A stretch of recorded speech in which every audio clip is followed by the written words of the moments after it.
इस वक्त हम ठाकुरगंज प्रखंड अंतर्गत मानिकपुर में मौजूद है और मानिकपुर के जस्ट सामने में ये पुल है।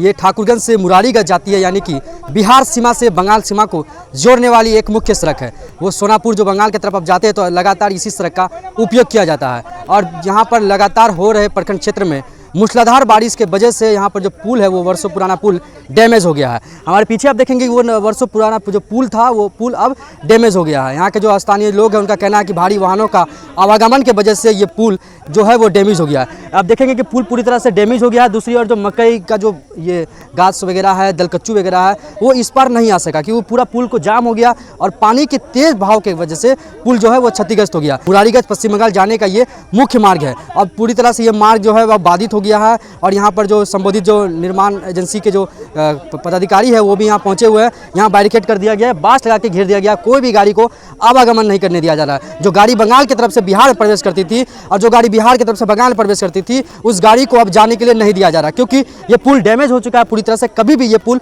गिर सकता है। अब हमारे पीछे ये देख सकते हैं कि ये मानिकपुर का रास्ता है, जो मानिकपुर का मुख्य सड़क है, जहाँ से लोग प्रतिदिन हजारों की संख्या में छोटी मोटी टोटो वाहन बाइक और बड़ी बड़ी गाड़ियाँ जो गुजरती थी अब वो गाड़ियाँ यहाँ से नहीं गुजरेगी क्योंकि पुल जो है वो पूरी तरह से क्षतिग्रस्त हो गया। स्थानीय लोगों ने बताया कि जो क्षेत्र में हो रहे लगातार मूसलाधार बारिश से और जो ओवरलोड वाहन इस क्षेत्र में होकर गुजरती है, इसी वजह से ये पुल जो पूरी तरह से क्षतिग्रस्त हो गया। पुल कभी भी गिर सकता है। आप देख सकते हैं कि ये पुल जो है वो पूरी तरह से डैमेज हो चुका है और ये पुल कभी भी किसी वक्त यहाँ पर कोई बड़ा हादसा हो सकता है, पुल गिर सकता है। तो समय रहते जो पुल के अधिकारी है, जो सड़क के अधिकारी है, उन्होंने यहाँ पर निरीक्षण करके जो दोनों तरफ से बैरिकेडिंग कर दिया कि कोई गाड़ी का आवागमन यहाँ पर ना हो। लोगों को दूसरी वैकल्पिक व्यवस्था करने की जो पहल की जा रही है कि लोग दूसरी तरफ से फिर ठाकुरगंज पहुँचेंगे क्योंकि ये जो उस इलाके के लोग हैं, चाहे वो सकौड़ली पंचायत के लोग हो या इसके आसपास जो पंचायत है वहाँ के लोग लगातार ठाकुरगंज इसी सड़क होकर जाते हैं। यही सड़क जो है ये मुख्य सड़क है ठाकुरगंज जाने का और ठाकुरगंज से वापस सकौड़ली पंचायत जाने का और बंगाल सीमा जाने का ये मुख्य सड़क है। अब ये सड़क पूरी तरह से बंद हो चुका है क्योंकि यहाँ पर लगातार जो बारिश हुई, बारिश की वजह से पुल डैमेज हो गया। किसी तरह का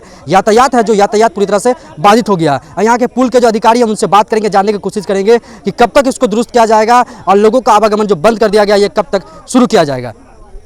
पुल तो धंस ही गया है। 19 जून को जो बारिश हुआ मूसलाधार, देख ही रहे हैं कि पूरा दलकच्चू जो लगा हुआ है, पूरा दलकच्चू आकर के पुल में अड़ गया। पानी आने जाने का जो रास्ता बंद हो गया, इसके कारण पुल धंस चुका है। अभी क्या कुछ वैकल्पिक व्यवस्था किया गया है? अभी तो कोई व्यवस्था नहीं है।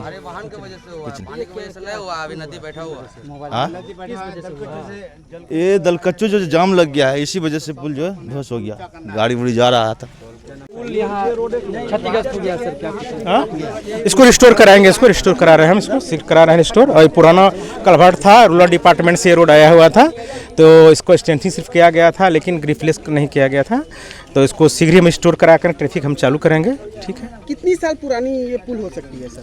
ये पुल लगभग हमको लगता है कि 30 साल से आगे होगा। 30 साल 40 साल से अधिक होगा, उससे कम नहीं है क्योंकि मिशनरी ईंट का बना हुआ मिशनरी ये ब्रिजेज है। ठीक है, छोटा माइनर ब्रिजेज है और इसका लाइफ लगभग खत्म हो गया है। क्या कारण हुई सर ये धंस गया? वो पुराना हो गया, स्ट्रक्चर पुराना हो गया। के लिए क्या कुछ वैकल्पिक व्यवस्था की जाएगी सर? नहीं, इसी को हम रिस्टोर के स्ट्रेंथिंग कर देकर रिस्टोर करेंगे। नया कल्वर्ट सेंक्शन होने तक इसको चालू करेंगे, हल्के वाहन के लिए चालू करेंगे और बड़े भारी वाहन के लिए हाइट गेज हम लगा देंगे इसके लिए। बहुत ही काफ़ी पुराना था, पहले से ही पता था कि ये आज न कल उसको टूटना ही है। सबसे बड़ा बात है कि ये जो 19 तारीख को जो काफ़ी बारिश हुआ, पहाड़ी नदी है और चूँकि वहाँ पे जलकुंभी और भी बहुत सारे अनानास का पौधा वहाँ पे जम गया जाके, जिस पे कि उसमें फोर्स निकल नहीं पाया पानी, जिसमें अधिक दबाव हुआ, नीचे का मिट्टी कट गया, जिस कारण से वो पुल डैमेज हुआ। और पहले से अगर ऊंचा करके बना गया रहता, जितना उस रोड में ट्रैफिक है आना जाना, चूँकि बंगाल से बिहार का ठाकुरगंज का मुख्य सड़क में से एक सड़क वो है, इसीलिए वो इस तरह का डैमेज हुआ। हम चाहेंगे शासन प्रशासन से कि जल्द से जल्द डाइवर्सन बना के और उस सड़क को जल्द चालू किया जाए जो कि लोग का आवागमन फिर सुचारू रूप से चल पाए।